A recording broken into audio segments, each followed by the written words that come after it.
Egzamin maturalny z języka francuskiego. Poziom rozszerzony. Usłyszysz dwukrotnie teksty do zadań od 1 do 3. Przed wysłuchaniem każdego tekstu usłyszysz dźwięk. W nagraniu przewidziane są przerwy na zapoznanie się z poleceniami oraz treścią zadań, sygnalizowane dźwiękiem. Rozwiązuj poszczególne zadania w trakcie słuchania nagrań oraz w czasie przerw po ich wysłuchaniu. Zadanie pierwsze. Przeczytaj polecenie i zapoznaj się z treścią zadania do tekstu pierwszego.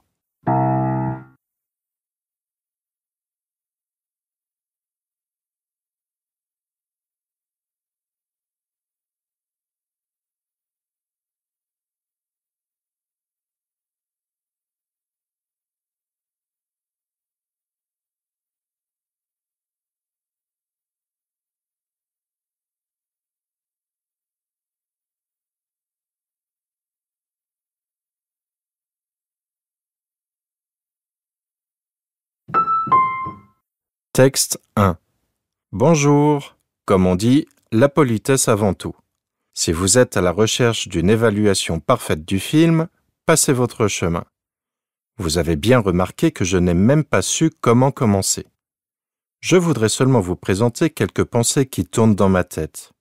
Je n'irai pas jusqu'à dire que j'ai été bouleversé ou quoi que ce soit, mais rien que de repenser au film, je retourne à l'état de choc dans lequel je me trouvais pendant et après le visionnage. Je ne connaissais rien du film avant de le lancer.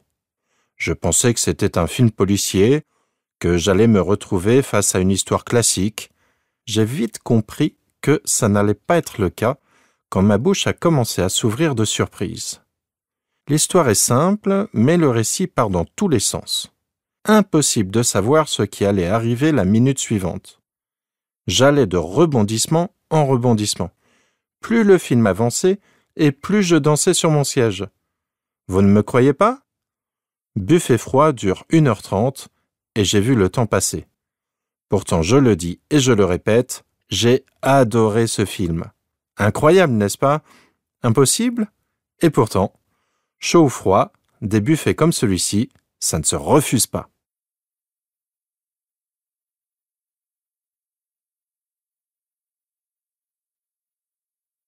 Wysłuchaj nagrania jeszcze raz.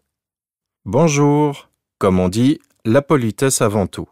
Si vous êtes à la recherche d'une évaluation parfaite du film, passez votre chemin. Vous avez bien remarqué que je n'ai même pas su comment commencer. Je voudrais seulement vous présenter quelques pensées qui tournent dans ma tête. Je n'irai pas jusqu'à dire que j'ai été bouleversé ou quoi que ce soit, mais rien que de repenser au film, je retourne à l'état de choc dans lequel je me trouvais pendant et après le visionnage. Je ne connaissais rien du film avant de le lancer. Je pensais que c'était un film policier, que j'allais me retrouver face à une histoire classique. J'ai vite compris que ça n'allait pas être le cas quand ma bouche a commencé à s'ouvrir de surprise. L'histoire est simple, mais le récit part dans tous les sens. Impossible de savoir ce qui allait arriver la minute suivante. J'allais de rebondissement en rebondissement. Plus le film avançait, et plus je dansais sur mon siège. Vous ne me croyez pas? Buffet froid dure 1h30, et j'ai vu le temps passer. Pourtant, je le dis et je le répète, j'ai adoré ce film. Incroyable, n'est-ce pas? Impossible? Et pourtant, chaud ou froid, des buffets comme celui-ci, ça ne se refuse pas.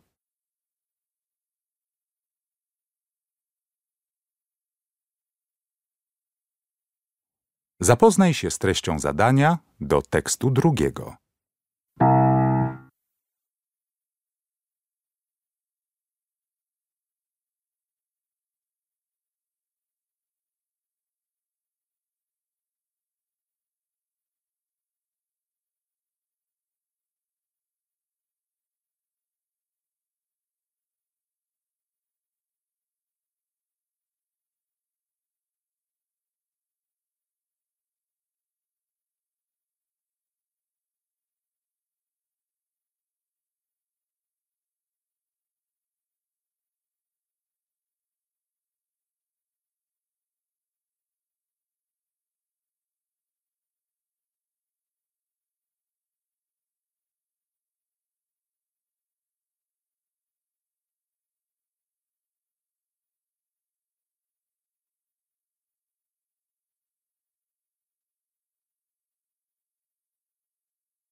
Texte 2.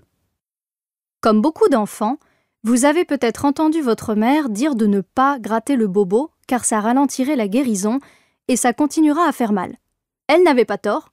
Quand une situation désagréable vous arrive, avez-vous tendance à gratter le bobo et à vous plaindre de votre vie pendant longtemps ou est-ce que vous cherchez plutôt une solution? Avez-vous besoin qu'on vous dise « Mon pauvre, c'est vraiment pas drôle ce qui t'arrive » ou vous ne baissez pas les bras, vous vous secouez un peu et vous attaquez la situation de front pour trouver une solution ou simplement passer à autre chose? J'avoue que j'ai déjà été experte dans le rôle de la victime. J'ose même avouer que j'étais probablement passée maître dans l'art de faire pitié. Quand quelque chose allait mal pour moi, tout le monde le savait et avait intérêt à sympathiser avec moi. Avec le temps et l'aide de coach et de mentors, j'ai réalisé qu'être victime ne me convenait pas et m'empêchait de vivre la vie que je méritais. Oh, il m'arrive encore de vivre des situations éprouvantes. Nul n'est vraiment à l'abri, mais j'évite désormais de me lamenter et de me répéter ad vitam aeternam que ça va mal et pourquoi ça m'arrive à moi. J'évite aussi d'en parler sur Facebook. J'ai réalisé que j'ai l'esprit d'une combattante. Si je suis bouleversée ou choquée suite à un événement, je prends le temps de vivre ma peine, de pleurer si c'est ce dont j'ai besoin, et ensuite, souvent, dans les minutes qui suivent, je passe à autre chose. Je me concentre alors sur ce qui va bien dans ma vie, plutôt que sur ce qui ne va pas. Voyez-vous, j'ai appris que m'apitoyer sur mon sort, quand ça va moins bien, ou gratter le bobo inutilement, ne fait que nuire à mon sentiment de bien-être et à celui de mon entourage. Quand la solution tarde trop à mon goût, je la confie carrément à l'univers en pensant « Je veux que cette situation se règle rapidement et avec douceur, merci ». La plupart du temps, la solution arrive par une inspiration à agir d'une certaine façon ou, quand la situation concerne quelqu'un d'autre, c'est souvent cette personne qui apporte la solution. C'est tout simplement merveilleux. Et vous, que faites-vous quand vous n'allez pas bien ?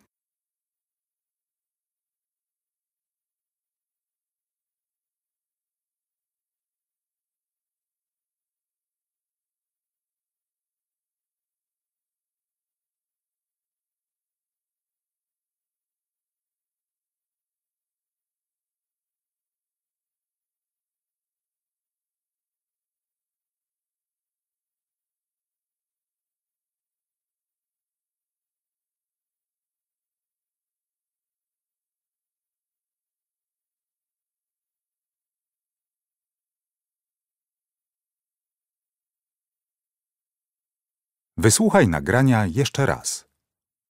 Comme beaucoup d'enfants, vous avez peut-être entendu votre mère dire de ne pas gratter le bobo car ça ralentirait la guérison et ça continuera à faire mal.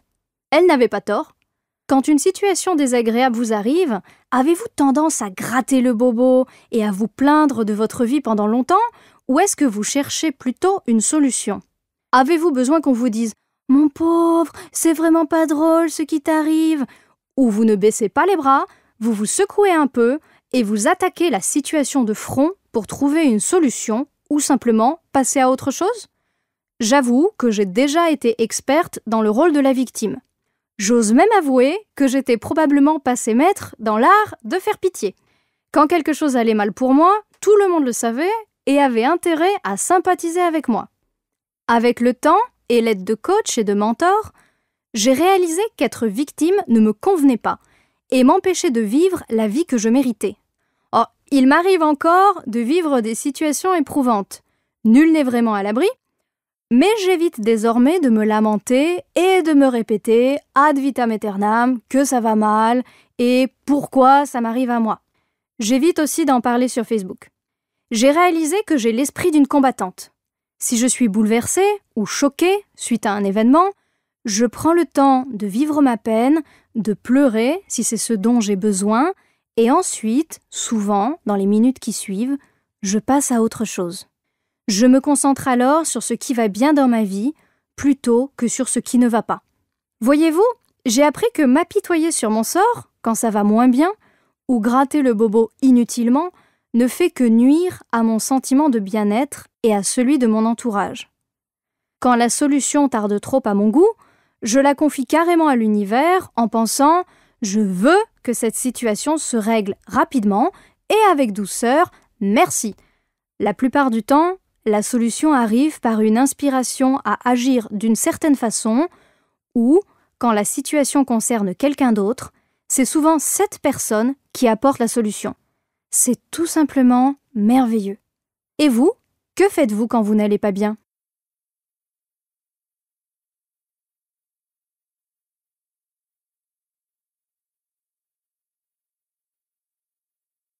Zadanie drugie. Przeczytaj polecenie i zapoznaj się z treścią zadania.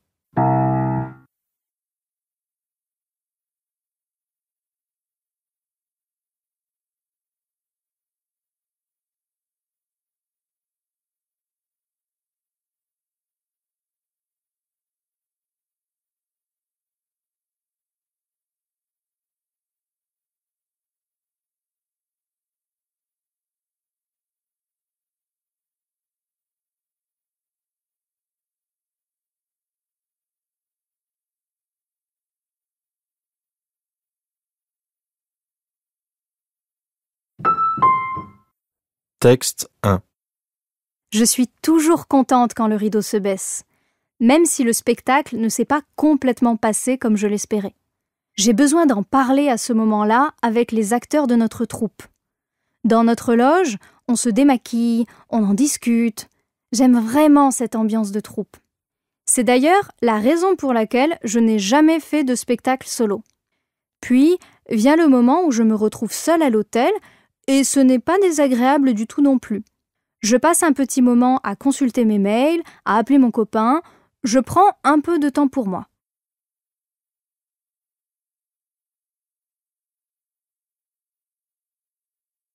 Texte 2. En sortant de scène, je suis très fatigué. La fin du concert, c'est toujours le moment où je me dépense le plus. À quoi je pense à ce moment-là? Impossible à dire. C'est un moment très fort où tout se bouscule dans ma tête. Mes pensées vont et viennent, elles suivent la foule des spectateurs qui se dispersent. Pourtant, on ne me laisse pas le temps de partir et je dois descendre dans le foyer pour signer des autographes et prendre des photos avec les fans qui sont restés dans la salle. Même si certaines fois, ces séances d'autographes durent longtemps, j'aime beaucoup ça.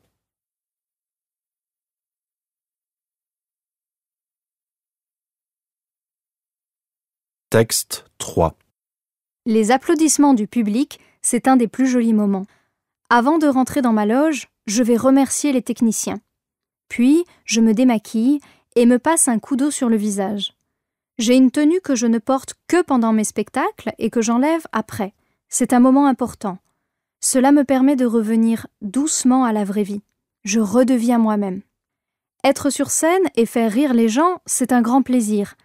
Mais ce n'est pas naturel comme situation. Après, si je suis à Paris, je reviens chez moi, seule, et je passe un peu de temps devant la télé ou sur Internet.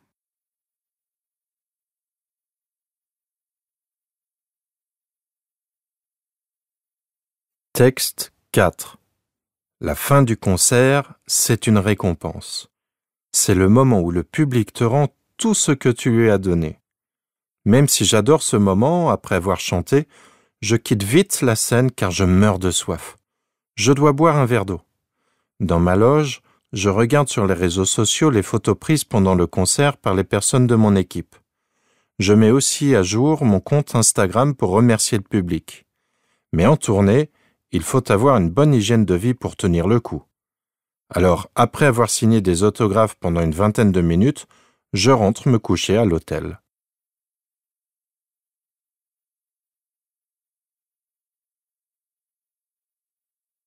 Texte 5. J'ai vraiment du plaisir à être sur scène. Mais je me sens un peu mal à l'aise au moment des applaudissements ou quand on me fait des compliments. J'ai besoin d'être reconnue, mais jusqu'à un certain point. J'aime jouer sur scène avec d'autres artistes, mais ensuite je ressens la nécessité d'être seule. Je me repasse le film du spectacle. Heureusement, c'est le sentiment du travail bien fait qui prédomine. Et puis, j'ai tendance à faire des spectacles très physiques. Ainsi, quand tout se termine, je suis aussi contente que fatiguée.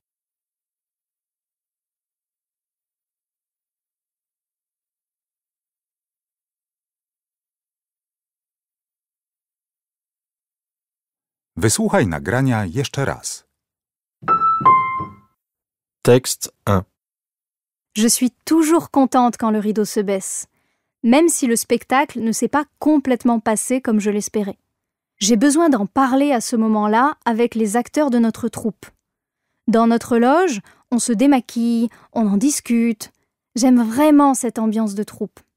C'est d'ailleurs la raison pour laquelle je n'ai jamais fait de spectacle solo. Puis vient le moment où je me retrouve seule à l'hôtel et ce n'est pas désagréable du tout non plus. Je passe un petit moment à consulter mes mails, à appeler mon copain. Je prends un peu de temps pour moi.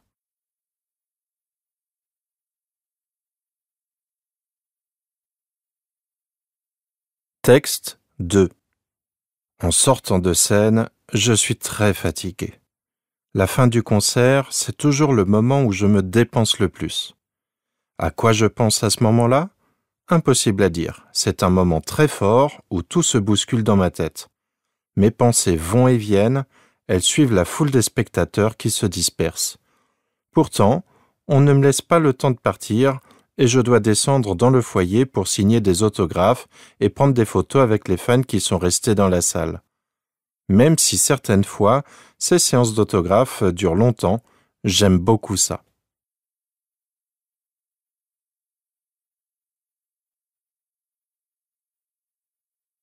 Texte 3. Les applaudissements du public, c'est un des plus jolis moments. Avant de rentrer dans ma loge, je vais remercier les techniciens. Puis, je me démaquille et me passe un coup d'eau sur le visage. J'ai une tenue que je ne porte que pendant mes spectacles et que j'enlève après. C'est un moment important. Cela me permet de revenir doucement à la vraie vie. Je redeviens moi-même. Être sur scène et faire rire les gens, c'est un grand plaisir. Mais ce n'est pas naturel comme situation. Après, si je suis à Paris, je reviens chez moi, seule, et je passe un peu de temps devant la télé ou sur Internet.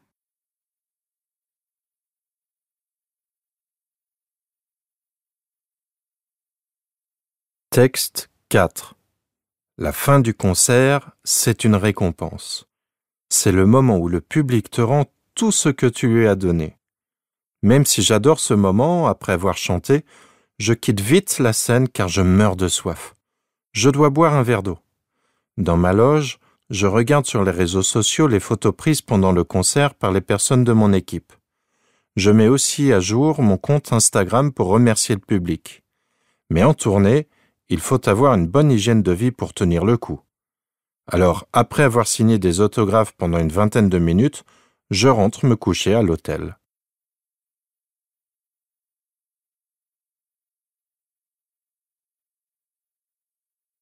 Texte 5. J'ai vraiment du plaisir à être sur scène. Mais je me sens un peu mal à l'aise au moment des applaudissements ou quand on me fait des compliments. J'ai besoin d'être reconnue, mais jusqu'à un certain point. J'aime jouer sur scène avec d'autres artistes, mais ensuite je ressens la nécessité d'être seule. Je me repasse le film du spectacle. Heureusement, c'est le sentiment du travail bien fait qui prédomine.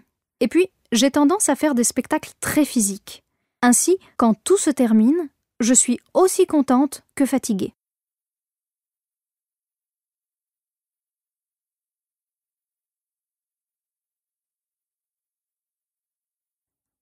Zadanie trzecie.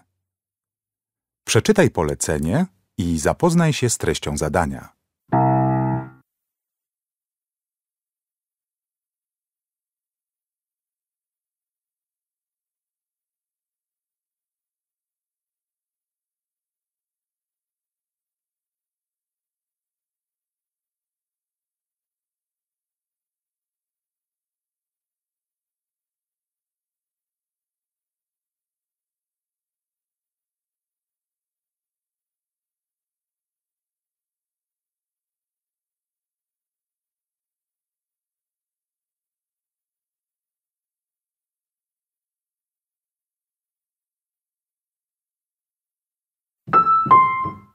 Bonjour à tous. Aujourd'hui, Nicolas Caro, auteur des Légendes du Masque de Fer, décrypte l'un des mystères les plus brûlants de l'histoire de France. Nicolas, le prisonnier secret de Louis XIV, continue à nourrir les imaginations. De quoi est-on sûr au sujet de l'homme au masque de fer ? Beaucoup de pièces du dossier font partie de la légende, mais nous avons aussi des documents parfaitement authentiques, comme le journal du lieutenant du roi.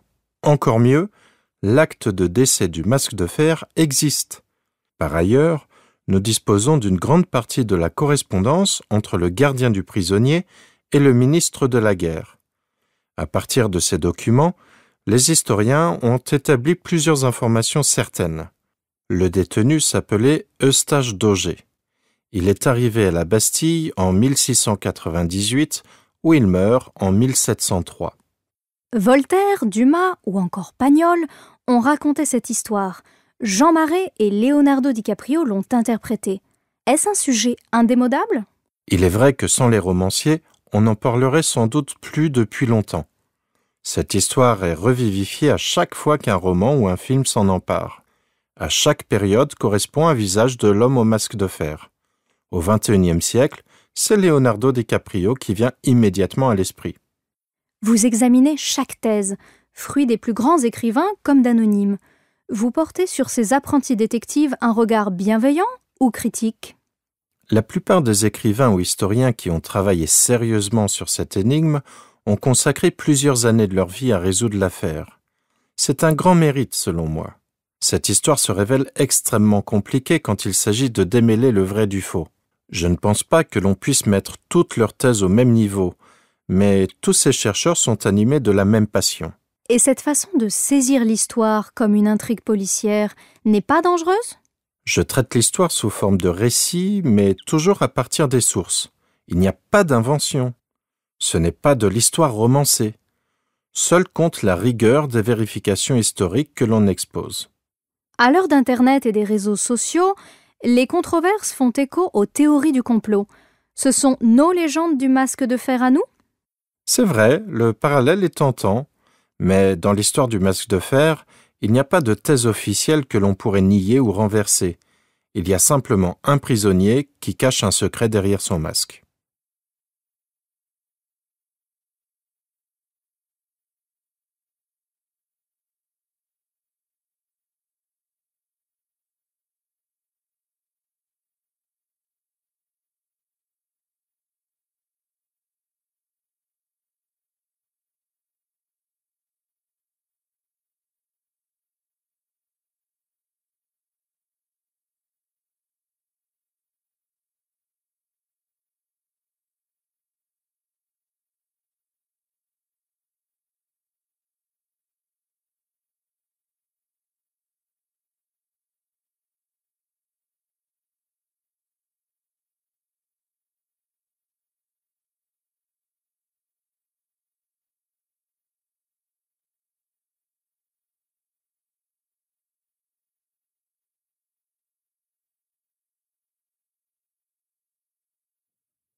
Wysłuchaj nagrania jeszcze raz. Bonjour à tous. Aujourd'hui, Nicolas Caro, auteur des légendes du masque de fer, décrypte l'un des mystères les plus brûlants de l'histoire de France. Nicolas, le prisonnier secret de Louis XIV, continue à nourrir les imaginations. De quoi est-on sûr au sujet de l'homme au masque de fer ? Beaucoup de pièces du dossier font partie de la légende, mais nous avons aussi des documents parfaitement authentiques, comme le journal du lieutenant du roi. Encore mieux, l'acte de décès du masque de fer existe. Par ailleurs, nous disposons d'une grande partie de la correspondance entre le gardien du prisonnier et le ministre de la guerre. À partir de ces documents, les historiens ont établi plusieurs informations certaines. Le détenu s'appelait Eustache d'Auger. Il est arrivé à la Bastille en 1698, où il meurt en 1703. Voltaire, Dumas ou encore Pagnol ont raconté cette histoire. Jean Marais et Leonardo DiCaprio l'ont interprétée. Est-ce un sujet indémodable ? Il est vrai que sans les romanciers, on n'en parlerait sans doute plus depuis longtemps. Cette histoire est revivifiée à chaque fois qu'un roman ou un film s'en empare. À chaque période correspond un visage de l'homme au masque de fer. Au XXIe siècle, c'est Leonardo DiCaprio qui vient immédiatement à l'esprit. Vous examinez chaque thèse, fruit des plus grands écrivains comme d'anonymes. Vous portez sur ces apprentis détectives un regard bienveillant ou critique ? La plupart des écrivains ou historiens qui ont travaillé sérieusement sur cette énigme ont consacré plusieurs années de leur vie à résoudre l'affaire. C'est un grand mérite, selon moi. Cette histoire se révèle extrêmement compliquée quand il s'agit de démêler le vrai du faux. Je ne pense pas que l'on puisse mettre toutes leurs thèses au même niveau, mais tous ces chercheurs sont animés de la même passion. Et cette façon de saisir l'histoire comme une intrigue policière n'est pas dangereuse ? Je traite l'histoire sous forme de récit, mais toujours à partir des sources. Il n'y a pas d'invention. Ce n'est pas de l'histoire romancée. Seule compte la rigueur des vérifications historiques que l'on expose. À l'heure d'Internet et des réseaux sociaux, les controverses font écho aux théories du complot. Ce sont nos légendes du masque de fer à nous ? C'est vrai, le parallèle est tentant, mais dans l'histoire du masque de fer, il n'y a pas de thèse officielle que l'on pourrait nier ou renverser. Il y a simplement un prisonnier qui cache un secret derrière son masque.